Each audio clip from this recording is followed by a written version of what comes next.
Hukum hadir untuk manusia, bukan manusia untuk hukum. Itulah sebuah adagium ataupun slogan hukum sederhana yang awam kita pergunakan untuk kita perbincangkan dan kita perdengarkan ketika membahas berkaitan dengan politik hukum ataupun pembentukan peraturan perundang-undangan di Indonesia. Tujuan utama dari adagium tersebut ialah agar hukum dibentuk bukan untuk memenuhi kepentingan beberapa orang saja, tetapi untuk memenuhi kesejahteraan, mencapai keadilan bagi seluruh masyarakat Indonesia. Assalamualaikum warahmatullahi wabarakatuh, salam sejahtera bagi kita semua. Perkenalkan, nama saya Leonardo Turnip. Saya adalah mahasiswa Fakultas Hukum Universitas Sumatera Utara tahun 2021. Dalam kesempatan kali ini, saya akan membagi sedikit pandangan saya mengenai isu politik hukum yang hangat diperbincangkan akhir-akhir ini, terutama dalam masa politik tahun 2024.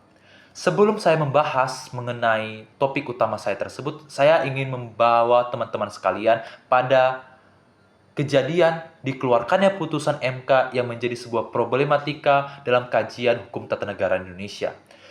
Putusan MK tersebut ialah mengenai inkonstitusional bersyaratnya ketentuan batas usia calon presiden dan wakil presiden menjadi menambah ketentuan mengenai bagi mereka yang pernah menjabat menjadi kepala daerah tapi tidak memenuhi ketentuan batas usia dapat mencalonkan diri menjadi calon presiden ataupun wakil presiden. Putusan tersebut menjadi sebuah permasalahan dikarenakan Ketua Mahkamah Konstitusi pada saat tersebut ialah Anwar Usman melanggar kode etik Hakim Konstitusi.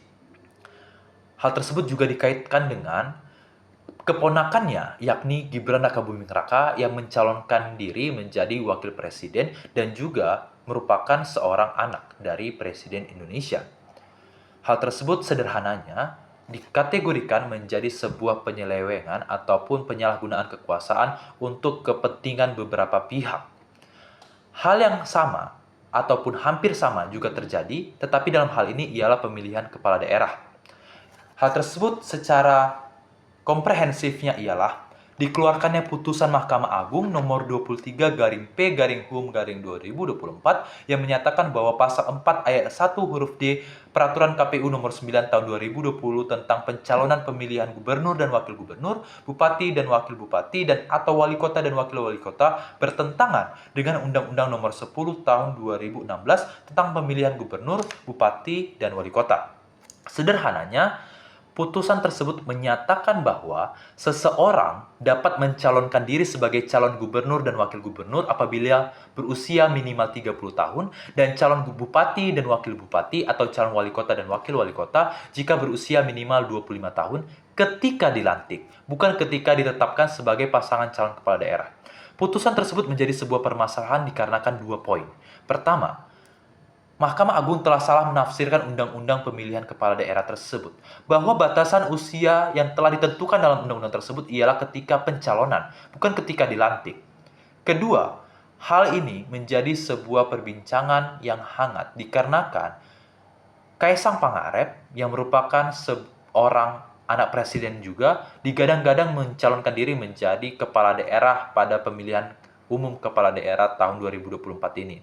Hal tersebut secara sederhananya juga hampir sama dengan kejadian putusan MK dalam pemilihan presiden dan wakil presiden, bahwa putusan tersebut digadang-gadang berindikasi untuk kepentingan beberapa pihak, dalam hal ini kepentingan seorang anak presiden.